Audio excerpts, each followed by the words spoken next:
Hey, welcome to Demos on the Radio. I'm All My Knives. And I'm Torraine Futurum. And we're both independent artists making this show to play each other the music that we've been working on and discuss the music that we love. And on today's show, we're discussing an album or song that was critically or commercially panned, but that we still love. Stick around. Pass me the cord and turn it up slow. From the back of the car, we're playing our demos on the radio. Playing our demos on the radio. Playing our demos on the radio. Hi, Torraine. Hi. We're back for episode 2. Can you believe it? They have not pulled us off the airwaves yet. Well, today we are discussing an album or song that we love, despite it being critically or commercially panned, or both. I feel like as an artist who has yet to achieve any form of critical, commercial, or financial success, a deep empathy for these albums on a cellular level. Should we talk about my pick first? Yes. His pick was my original pick. It was your pick too. I benevolently, because I'm so good at giving and I'm so charitable, Yeah. I allowed you to have it. Right. But I'm excited to hear you talk about it. I think when we came up with this topic, this was the album that we both thought of first, which Yeah. is like Yeah. an album that you love that everyone else thinks sucks. Yeah. This one. Yeah. It's just go on. I was It's just gonna great. say, it is just great. And the album is Madonna's American Life.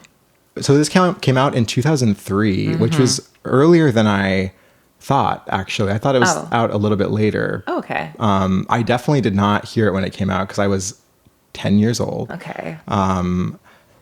But I have a memory of first hearing the song Hollywood, which was probably one of the bigger singles off of it. I was going to say that's actually one of the ones that got some like commercial placements and things like that. I heard it first play on a segment on the Ellen DeGeneres show. Oh, that makes sense. Yeah, Which that checks out. Like every masculine young man in the early 2000s, after high school, I rushed home. I turned on the television. I watched Ellen DeGeneres, and I thought, what's the latest Madonna single? It was Hollywood. Yeah, that makes sense. To someone who's not familiar with the album, if you show them Hollywood first, they'll probably assume it's like a pretty conventional pop album. And then she pulls the rug right out from right out the gate. Right out the gate. Well, okay, so let's get into it. I think this album is kind of, I understand why it's not beloved because it is weird. It is deeply confused. It's weird. It is thematically all over the place, and it also merges kind of two genres in a way that I think wouldn't appeal to the people who like the pure forms of those genres. Yeah, but that's what I think is cool about it. Me too. It's like these things are not supposed to live near each other, No, she mashes basically acoustic singer-songwriter, borderline folk guitar music with kind of like early hyperpop.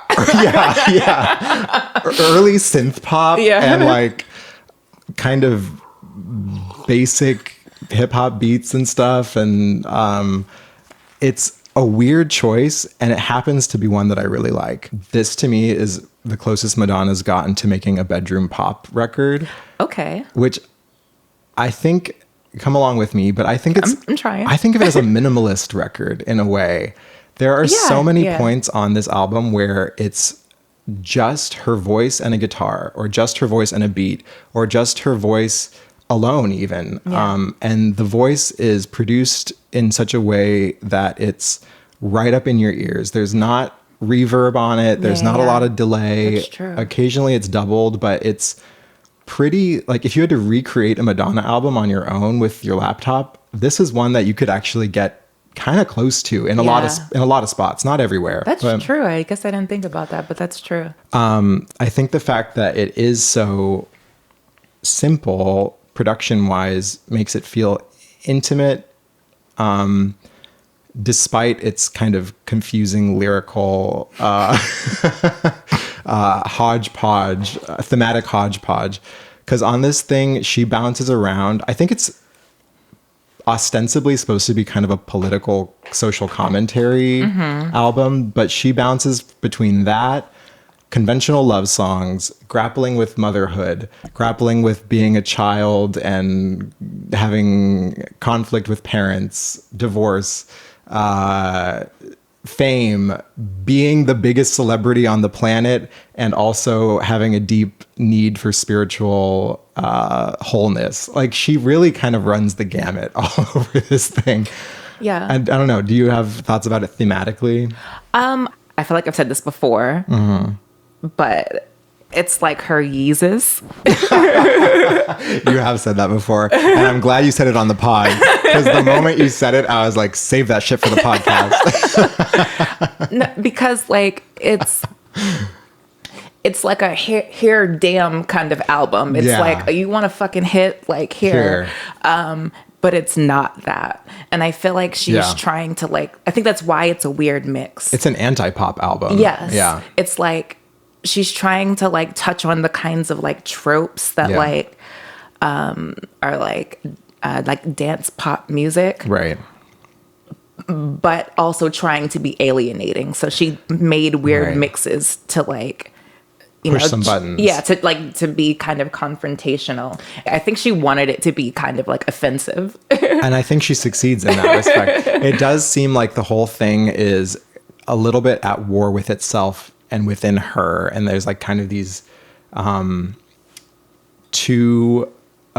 whole thing is kind of composed of opposing forces that are fighting for dominance the whole way through. Yeah. And like even on the first, I think it's a little bit of a shame for the album in terms of reaching listeners that American Life is the first song on it. Although thematically, I like that it is. Yeah. Because it's by far the most abrasive. It's so ugly, but it's cool. It's an ugly song, but it's cool. It should end, for me, even though I kind of like it, that it doesn't end here. Basically, it goes through her... I'm going to consult my notes because it's complicated. No, I know. I feel like I know where you're about to go. So on American Life, she says, I tried to stay ahead. I tried to stay on top. I tried to play the part, but somehow I forgot just what I did it for and why I wanted more. This type of modern life, is it for me? American Life, I live the American dream. You are the best thing I've seen. You are not just a dream. And then she immediately contrasts it later in the song with the American dream, you're not what you seem. And so she's very clearly at war here. But she gets to a point where she's saying, fuck it. And that is the most gratifying point because she's fighting with these two things. She's saying the American dream is not just a dream, it's her reality, but it's also not what it seems. Yeah. And when she arrives at that fuck it and it's all like cut up, it feels like that frustration is really cathartic. Then she gets into the soy latte rap. I was worried you weren't going to mention that she raps on the first song. Yes. And this is where I think critics immediately panned the whole thing. Yeah. I mean, as a first single. It's a weird choice. I don't love the line. I think it was dated the minute it came out of her mouth. I mean, it was cringy. It's a little silly. It's also not her best writing. This is why I say it's like her Yeezus. Yeah. It's like... It has some big swings and some big misses. Yeah. Yeah. I think it's great, though. I do, too. I love the song. Yeah. What's the line? Do you know? I'm drinking a soy latte. It goes right through my body. Something, something, something. And you know I'm satisfied. What is it?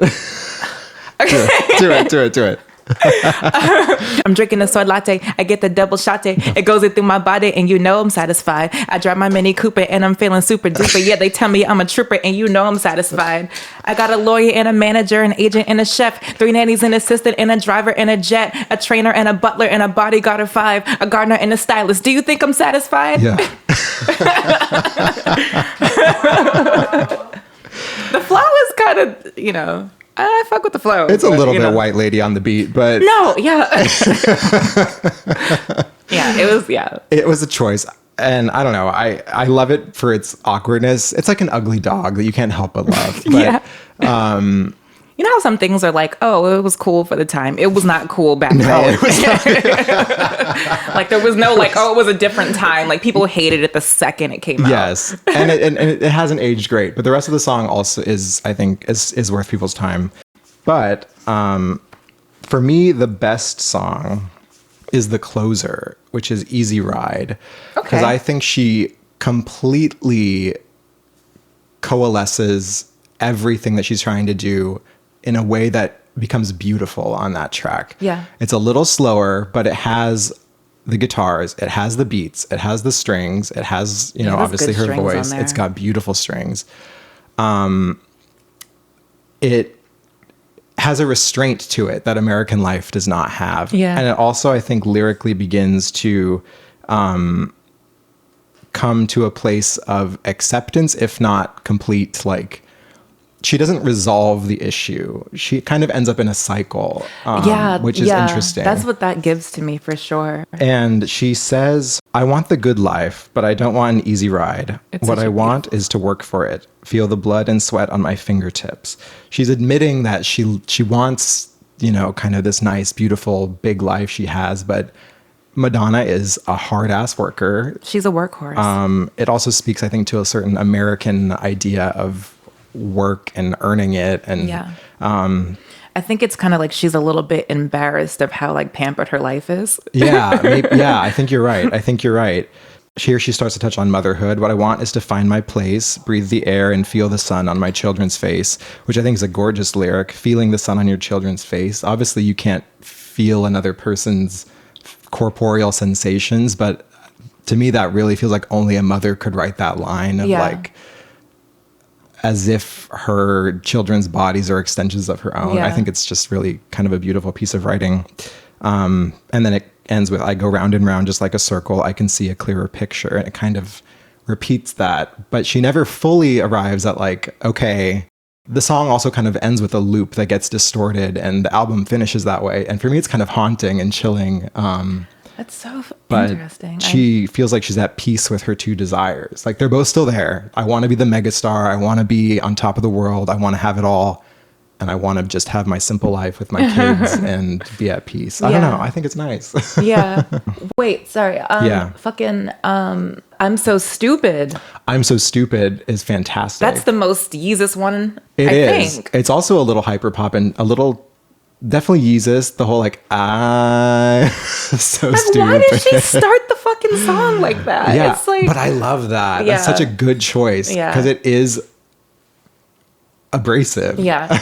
So for Willa, it's so she starts the phrase that she's supposed to start with is I'm so stupid, but she holds the I'm for like, I don't know, it feels like 32 bars or some shit. It's artificially extended. Yes. Yeah. And it's like a robotic, like abrasive, like metallic voice. And you can tell she's not trying to sing. She's trying to not hit the notes. The way she's like, like it's and then so it's doubled annoying. up. Wait, should we do it? You do it.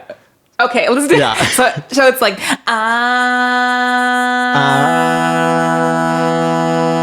I'm so stupid. That was horrible.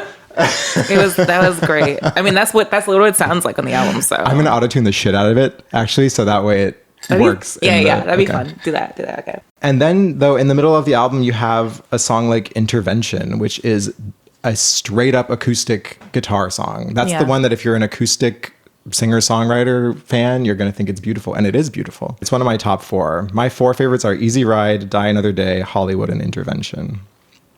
Okay.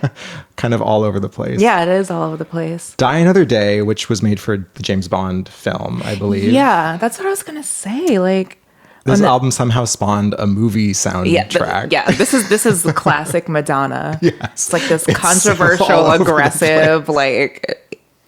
But then there's James Bond soundtrack song. James Bond soundtrack, which I guarantee the execs were pissed when that came in. And it's kind of written in a way that makes me think of Bowie cut-ups because it's full of short segments of sentences that are never quite like fully thought out and that don't also necessarily connect to one another. But she says, this is all very like staccato, the way she delivers it. In one segment, she says, I'm going to avoid the cliche. I'm going to suspend my senses. I'm going to delay my pleasure. I'm going to close my body now. I love, yeah. And then she goes, guttural, and the music cuts. I love this woman. I really do. It is so weird. But the line, I'm going to close my body now, for some reason has always given me chills. And to me, it feels like almost like a battle cry. It's like she's girding her loins for like to get punched in the stomach. And it, to me, is a good example of songwriting, because you could kind of use it as an exercise where you take a verb and then you take a noun that don't usually interact. Like, what does it mean to close a body? Ostensibly nothing.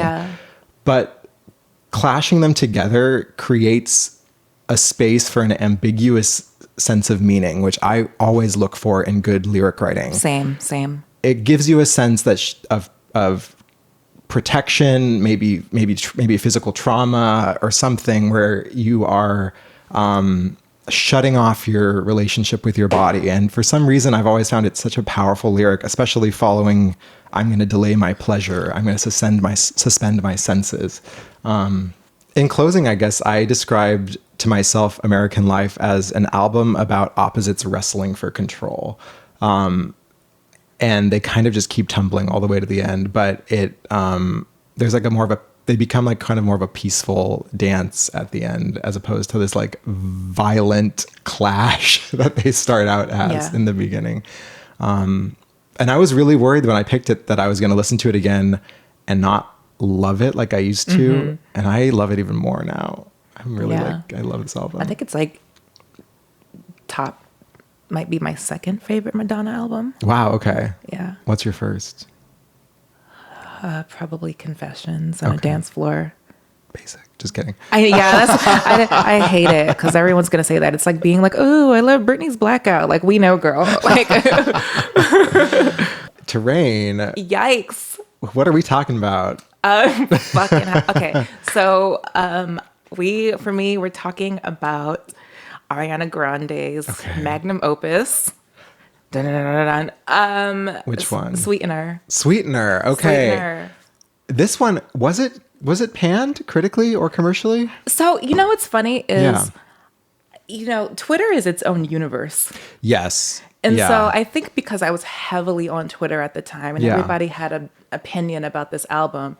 And, this is back in the days when you really wanted to see people's opinion about music. Bad idea. Yeah, terrible idea. But if I liked an album, I would search the name of that new album on Twitter and see what other people are saying. I'd search the names of the songs to see people like the ones that I liked. And then that's when I realized people are bitches. Yeah, people don't have whatever, the taste level. Right. It's so when I was looking up to see if it was critically panned, I just went to Pitchfork. Pitchfork gave it an 8 out of 10.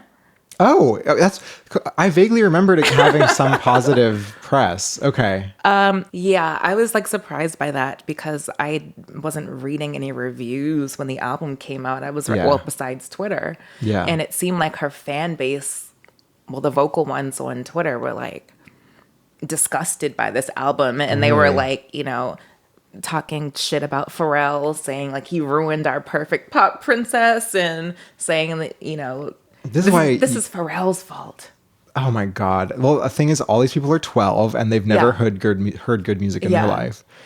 This album for me, I would consider Ariana's first directional, curated, cohesive project. And I would agree. I think this was her trying to have an artistic statement. Mm-hmm. And it's just Pharrell, it's like the Pharrell production. Mm-hmm. The production. Yes, the production. It's like him at his best. And there's a song that was so polarizing at the time. I think I know it. I actually didn't like it at first. Uh-huh. But now I'm oh yeah, I was listening to it today. Which one is The it? Light Is Coming. That's what I was going to say, bitch. Everyone, when this song, she dropped it as a single. I think it was the second single. Yeah, it was the second single. And featuring Nicki Minaj, people were excited. Nicki Minaj, when these girlies work together. Yeah. dynamic duo. Yeah, the club's about to go off. Yes. You know, previous album, they just had Side to Side, which was a big hit. Right.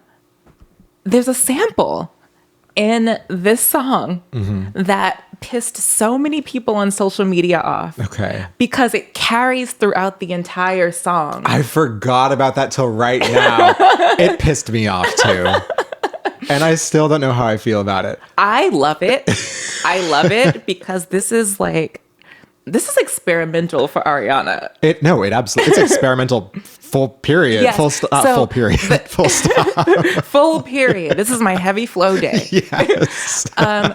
It's a clip from, I think it's from like city council or something like that, or maybe from Congress. It's okay. like a man who's at his local government screaming about something. Yeah. I don't know the full context, but you wouldn't let anyone something. You wouldn't let anybody speak, but instead, there you go.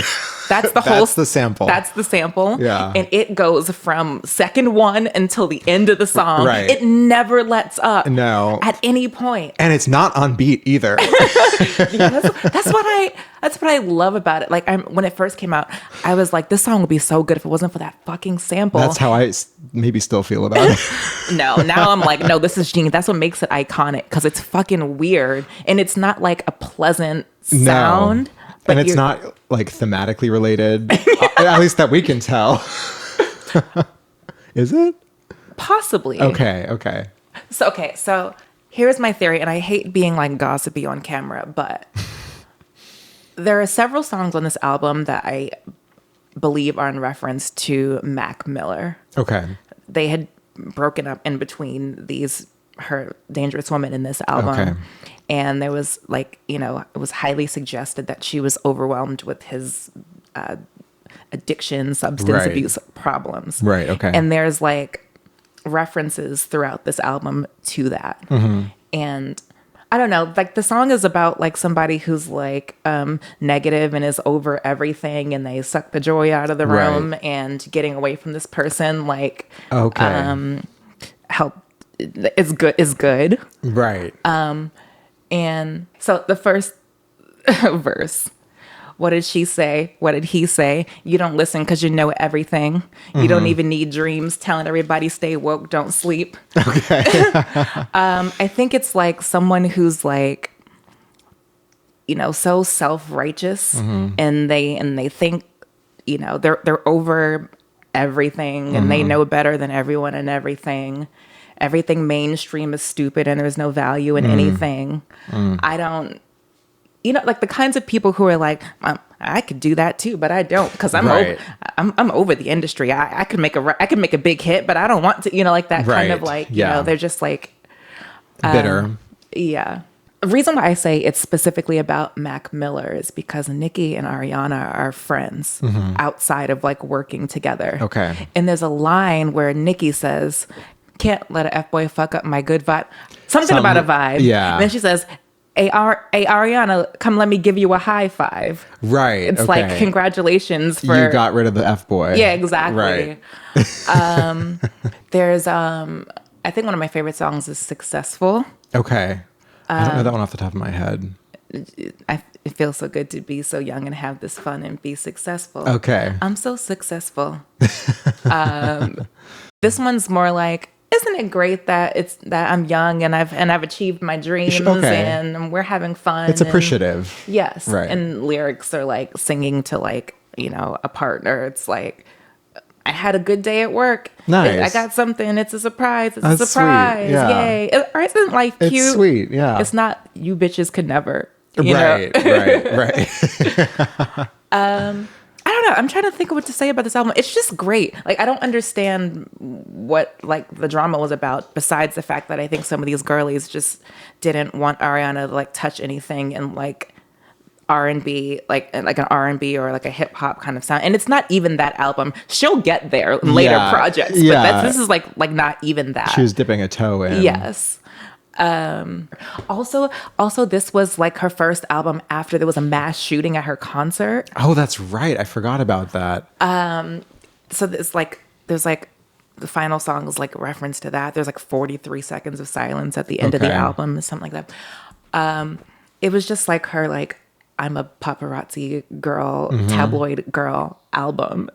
And also artistically interesting, like making some choices that are cool, like, and like weird production choices, weird composition choices. I don't know. I wish I had something more articulate to say about it. It's just great, and it's worth some time. Like, yes, and I say it's like a sort of directional album for her, but it's not even like you're talking about American Life. That thing, it makes sense why it was met the way it was. Right. This is just like like at the time her best album, and fans are like, what the hell's going on here? Yeah. And I'm particularly protective over Pharrell as a producer. He's a hit maker, right? And like not like a boring hit maker. No. And for these people who maybe have only heard of Pharrell because he was producing for Ariana and being like, this is a shit album, this is bad. Yeah. Like I saw posts about people being like, this is like piss poor production. And it's like, be serious.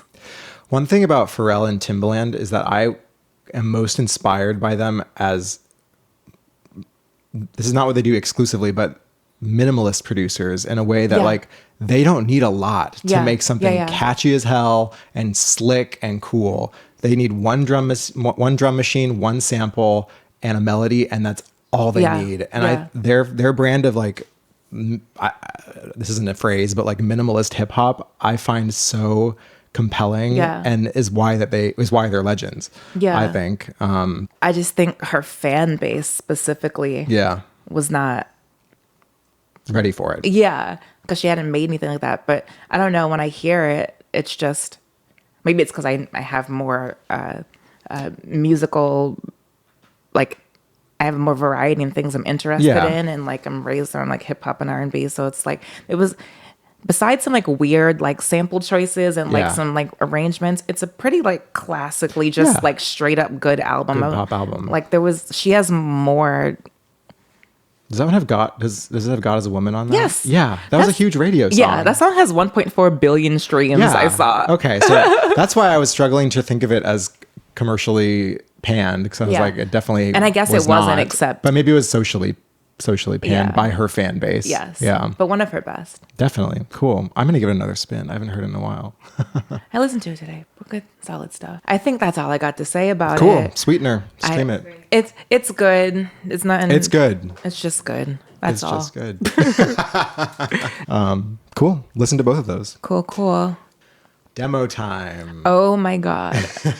I think I'm going first this time. Yeah, I'm super excited for that. All right.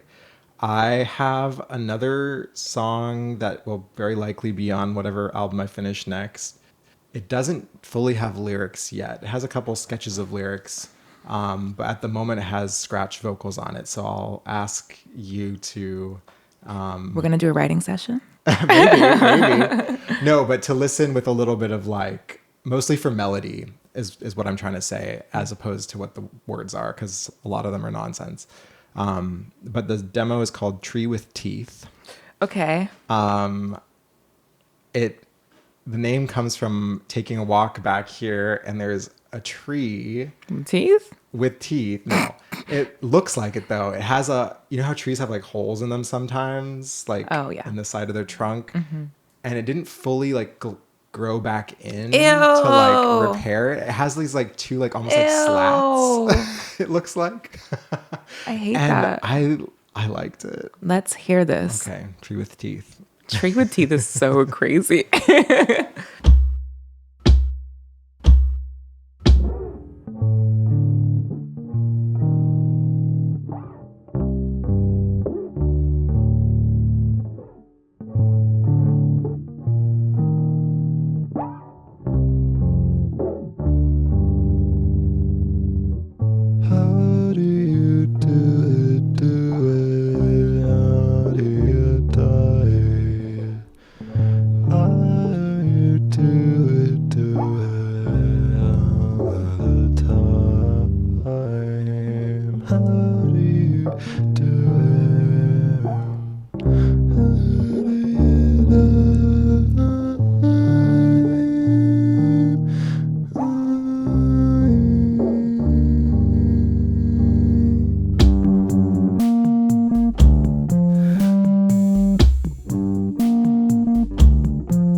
That was Tree with Teeth. Tree with Teeth.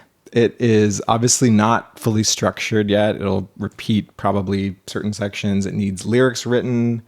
It needs proper recording. It's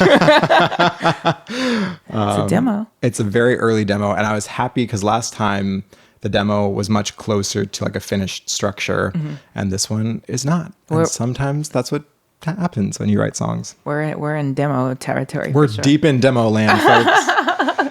I don't know that I have specific questions about it, but I am open to suggestions about where it can go. Okay. The two parts, it kind of has the, quiet sung part and the louder rhythmic, not loud really, but rhythmic instrumental part. And currently those are the only two parts I've written for it. And I would like for it to have a third part or a third act at least. So do you want it to be longer? I do. Okay. I do. Currently in the project, it repeats the same thing twice as like a placeholder. I see. And I intend to then go and then change it out. I didn't make you listen to the whole thing repeated twice. But I would like it to be a standard 3 to 4 minute song. Okay. Got it. In my head, like from the melody, I imagine that it's going to sound like there's going to be like a sort of like washed out sort of like 80s pop songs where like it feels like the way it's like mastered or whatever, it makes it sound like it's, I don't know, in a warehouse. Yeah. There's like a bigness to it, but not like not necessarily full. It's like big, but it's like it's airy. Yeah, okay, that's like a good word for it. Like it feels like it's in like a big room. Right. Like the sounds have space to reverberate around in, but there's not too many sounds. Yeah, exactly. Like that's what I imagine that sounding like. Cool. Okay. Oh, that's an interesting note. Okay. Reverb, do you disagree? No, I don't disagree. Okay. Reverb is something that I'm very scared of as a producer. Why? Probably because I don't think of myself as like a technically super skilled producer. I think of myself, I'm very self-taught. I have a little bit of classes that I've taken, but I'm mostly self-taught. And so I always try to make my job as easy as possible for myself. And what that usually means is drastically limiting my palette of tools that I work with. And so reverb is one of those things that I usually limit heavily because it can get out of hand. It can. And it's a very like seductive, it's a seductive effect. When I think about the way the song looks, it's like it's a skinny like dark line. It's like in this like middle snake-like. Yes, but it's like thick, but it's like full but like thin. Yeah. Okay.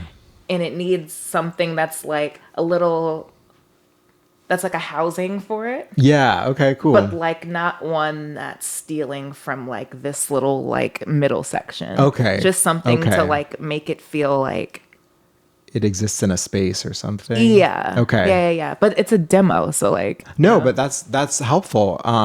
Because my tendency is to leave things very spare, and sometimes though I think they do benefit from feeling like it exists in a context or an atmosphere. I think that stuff is really important to like give it like a world. Yeah, I do think to both of your points, kind of the like seducing. I love the way it creeps element of it would benefit from almost like a perfume or like a mist that like. Oh. If you think of reverb as like a mist or something. That's exactly what it gives. Yeah. Cool. But I think that's like actually how, we just described the way we both like approach songwriting. Yeah. You're very like conservative, like inching up to a line, but you're keeping a healthy distance from the line. Yeah. Whereas like you're over the line looking back at it. Yes. Yeah. And then I'm like, oh, did I pass it? Maybe I'll come back down a little bit, Yeah. Skidding past the stop sign. Exactly. That's me, and that's you. All right. Do you want to tee up your demo with anything? Title? Yeah. Mood, vibe? I'm going to do the whole Torraine thing. Give us the Torraine thing. Okay. The song is called Generations. Generations.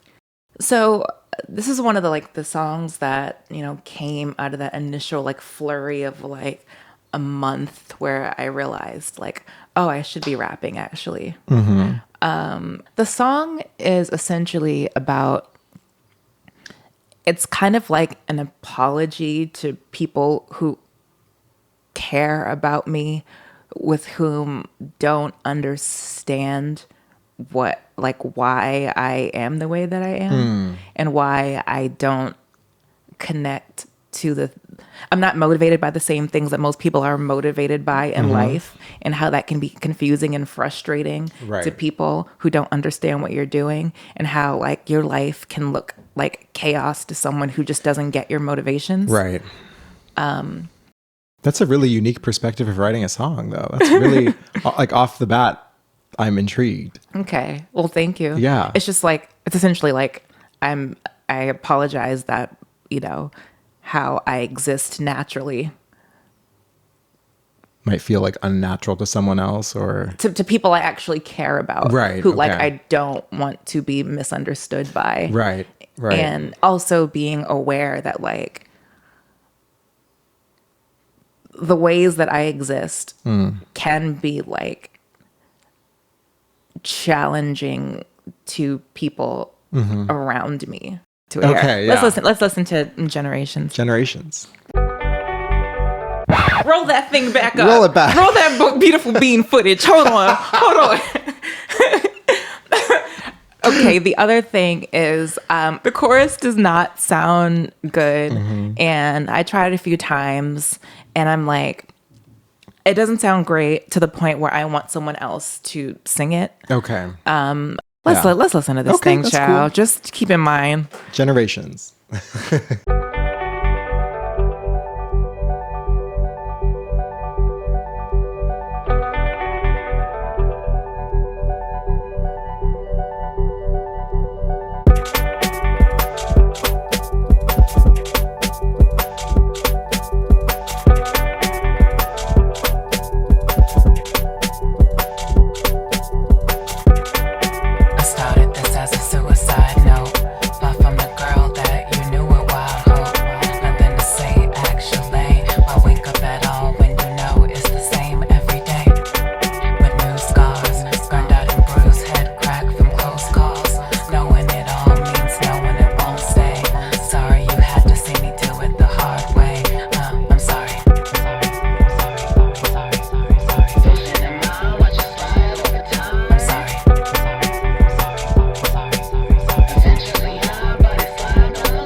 Generations. Okay. We're back. So what's funny is I haven't listened to this song. Like the one I sent you, it says Generations March 1st, and I don't think I've really listened to it much since. So I kind of like forgot some of the stuff I wrote about in there. What's it like coming back to it? I think the drums sound nice. Yeah, they do. It's got a nice beat. Well, I think like you were saying when you kind of discovered you could rap, boy, did you discover it. Oh, okay. Because you really can. It sounds so good. Okay, that it makes sounds me really good.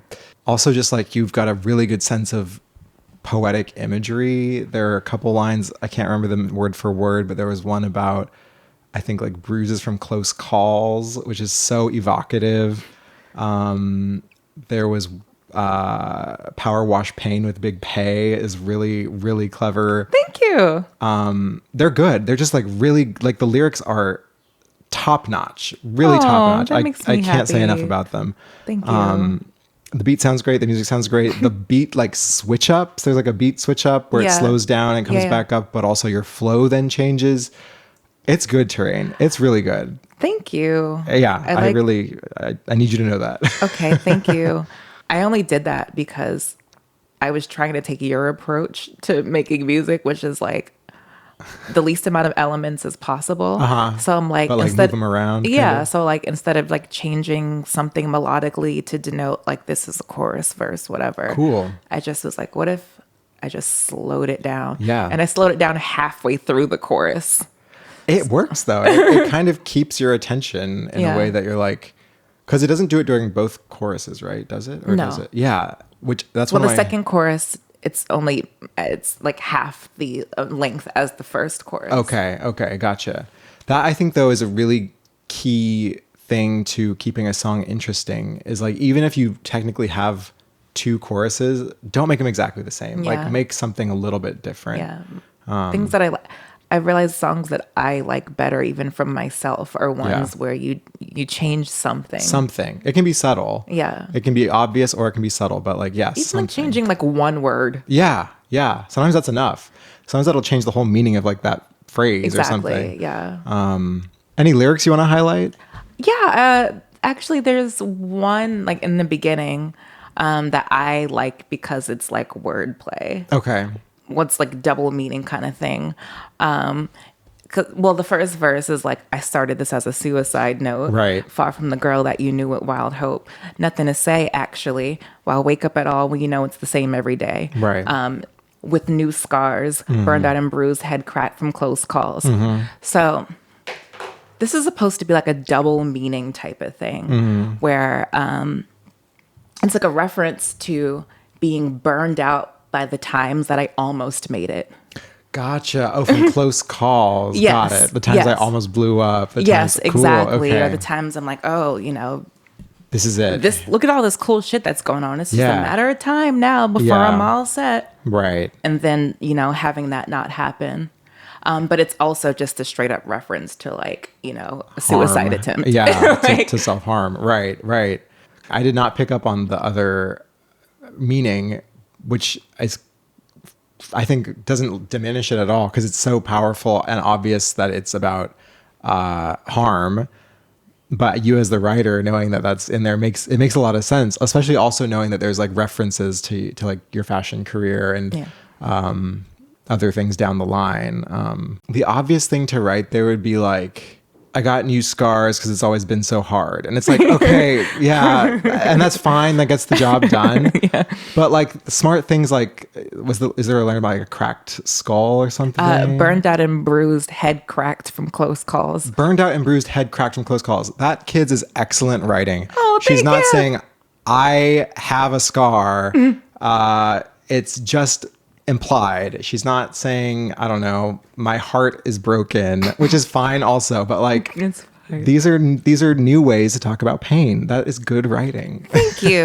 I appreciate that. Thank you. Wonderful. Generations. It's going to be on the album, right? Yeah. Okay, Yeah. good. Look for it when It's it's going to out. be the third one I put out. Okay, cool. Let's talk about anything we've been listening to lately before we go. Okay. Do you want to go first or should I?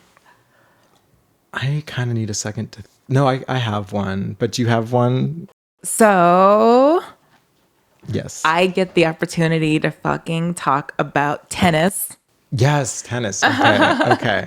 That's what I'm listening to is the tennis album. It's called Face Down in the Garden, and I'm obsessed with it. And this album kind of feels like a concept album to me. Right. Because it's like, it almost feels like parts of the same song. It's like, it kind of feels like one's like long song, certain like melodies, like vocal melodies and like instrument melodies like come back in. So like, you know, the next time you hear them in the album, it reminds you of an earlier part of the album. Cool. It's like, you know, just like a quick little like, you know, washed out like sort of like background refrain vocal in the background. Cool. And then later in the album, that'll be the chorus melody of a different song. That I love. That's good songwriting. Like stuff like that. Yeah. Like and it all. It's just a great album, and essentially, I don't want to speculate on the relationship, even though I will. But listening to the album, it feels like a breakup album, and that coinciding with them announcing that they're not doing any more music together, it highly suggests that. Right. But it's just like such beautiful like songwriting about people who had been together for a long time and have sort of like just slowly, naturally sort of like growing apart from each other. It's so good. It's such good songwriting. Oh, I'm so sorry. Yeah. Honorable mention. I have to mention there's this new band I discovered called Michelle. Okay. It's a group of like, I think it's like 8 of these motherfuckers. I looked at the video. It's hard to keep track. Like, but they just do like good like band pop. Yeah. That's kind of what it is. Okay. And they're like young. There's like, it's cute. They're just a cute good band. That's all I have to say. They make good music. Whatever. Okay. What are you listening to? I have been, well, besides American Life on a fucking loop for the past 2 weeks, I really enjoyed the latest album from a French pop singer and producer called Oklou. Are you familiar with her? I've been pronouncing her name as Oklou forever, but it's not. That's what I've been saying in my head. Yeah. Apparently it's pronounced Oklou. Okay. Now we know. And her album is called Choke Enough, which is a very violent sounding title for how peaceful and beautiful the actual music is. The whole thing is one of the most cohesive bodies of music I've heard, but for some reason it really captures my interest. It's all about subtlety. It's not gonna smack you over the head. Yeah, okay, Lou, Choke Enough. Okay, cool. And that is episode 2. Hi.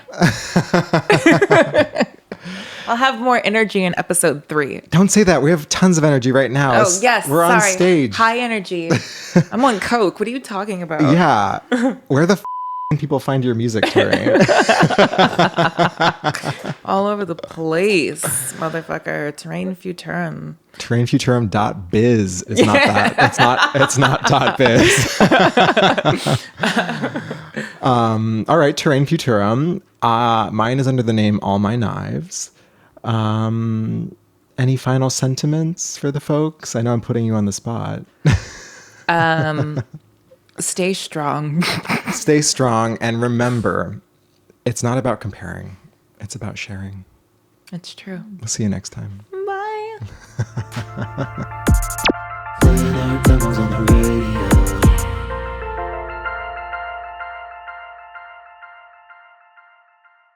What if we put a sample throughout the whole podcast that's going, you wouldn't let anybody speak?